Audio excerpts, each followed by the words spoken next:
এই যে আমাদের এই সেশনের সব থেকে লাস্ট বেবি, এরপরে যে বেবিগুলো হবে আমরা সেগুলোকে রেসে পাঠাবো না।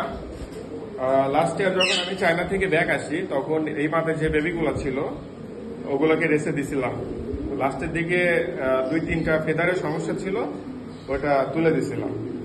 সেরকম 2টা বেবি রেজাল্টও করছে, এর মায়ের রেজাল্ট করছে সেরকম অবস্থাতে, আর একটা গ্রিজেল কবুতর রেজাল্ট করছে, পুলিং করছিলাম। এটাকে এখন ট্যাগ করাই দিব, মানে এই দেখেন এই মাপের বেবি। তো এরপরে যে বেবিগুলো উঠবে সেগুলাকে রেসে দিব না, ধাপিটা আটকে ফেলবো, কারণ ওই ছোট বাচ্চাগুলো রেসিং টিমের সাথে মিশে ট্র্যাপ হইতে দেরি হয়, সমস্যা হয়, বিরক্ত লাগে। মানে যাকে রেসে পাঠাবো না ওইগুলাকে আর রেসিং টিমের সাথে মিশতে দেওয়ার দরকার নাই, পরের বছর রেস্ট করবে অথবা সেল করে ফেলবো।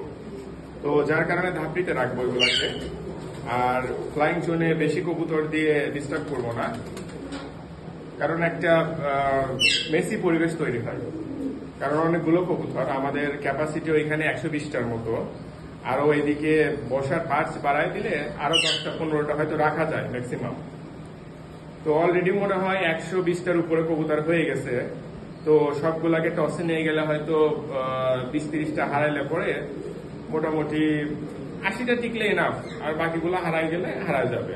আসলে মাঠে কবুতর নামালে যত ভালো কবুতর হোক হারায় যায়। মানে যদি কেউ বলে যে আমার রেসার কবুতর হারায়নি রেসে, তার মানে সে কবুতর দেয়নি মাঠে। মাঠে নামাইলে কবুতর হারাবেই।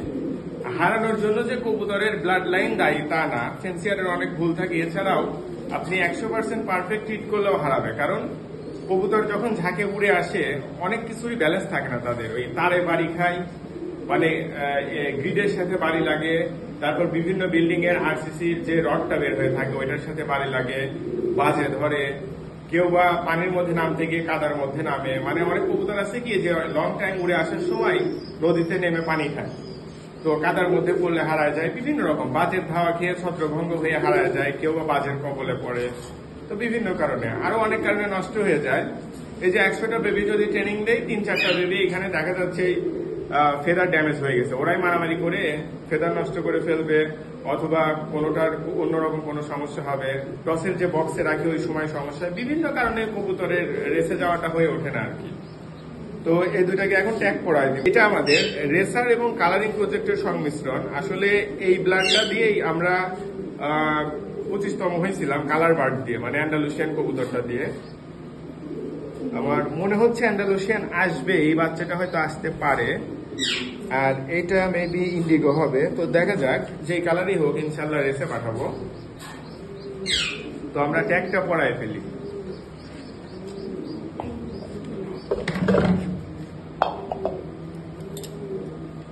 তো ক্লাব ট্যাগও শেষ হয়ে গেছে, মানে এই যে আর 2টা আছে, এগুলো সব আমার পার্সোনাল ট্যাগ। রেসার কবুতরকে আমি পার্সোনাল ট্যাগ পরাই না, ক্লাব ট্যাগ পরাই।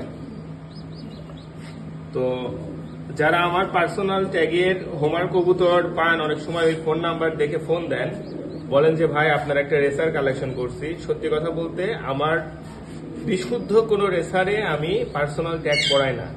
আমার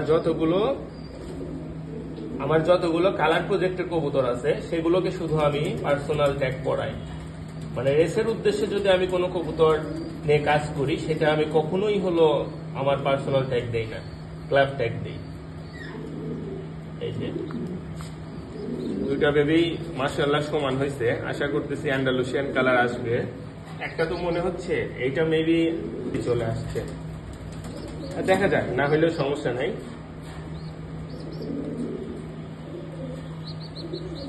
মানে এই সেশনের শেষ, হয়তো নেক্সট ট্যাগগুলো পড়াবো 26 সালের, আল্লাহ বাঁচায় রাখলে ইনশাল্লাহ।